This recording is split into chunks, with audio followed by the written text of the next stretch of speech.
Hello guys, so it's 8 o'clock in the evening here in Singapore at pupunta tayo sa Lau Pa Sat sa may Raffles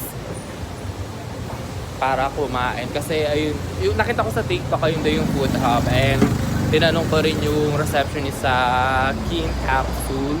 Ayun din daw yung ayun daw yung food trip dito sa sa mga pinupuntahan daw na mga tao dito.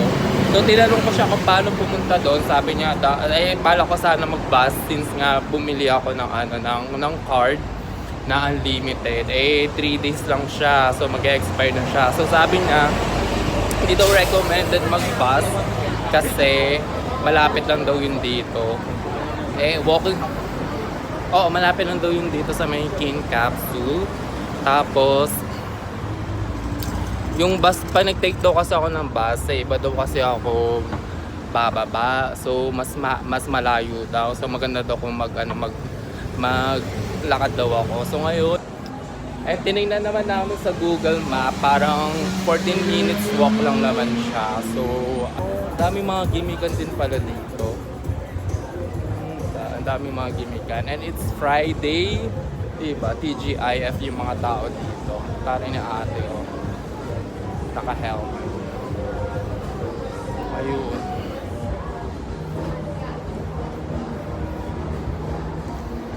Walk. May nakausap ko kanina sa ka-dorm ko or ka-room ko. Taiwanese siya. Tinanong ko siya kung kailan pa siya nandito. Sabi niya kahapon lang daw. Tapos parang Monday daw siya lilipad papuntang Taiwan. Tapos yun siya lang din daw mag-isa. Bigla na rin naman siyang lumabas kasi may maglalakad-lakad daw siya. Okay, bahala ka sa buhay mo. Ayun.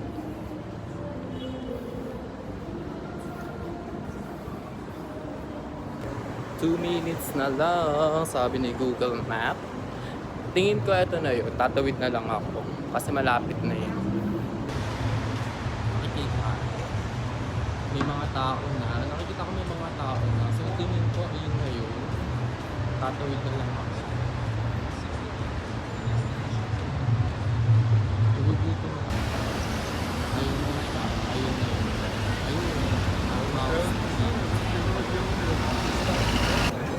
Yes, andito na ako sa Lau Pa Sat food hubs or hawkers market dito sa Singapore.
Nakita nyo kung gaano kadami yung tao kasi Friday daw kaya madaming tao.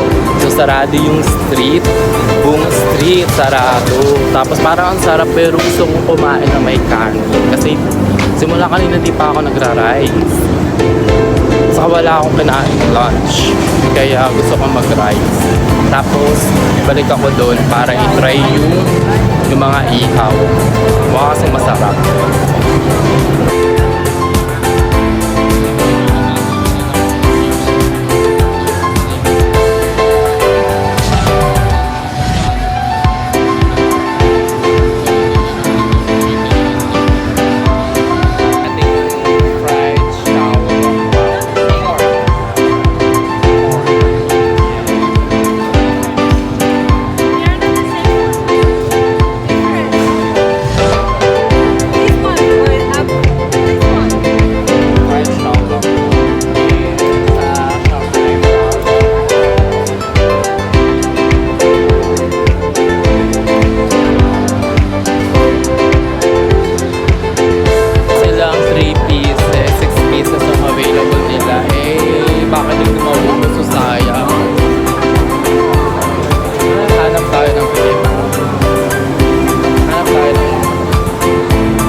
$18 na lang, bibigyan niya ako ng 5 sticks ng chicken, 5 sticks ng beef, at saka 5 sticks ng prawn. Sabi ko,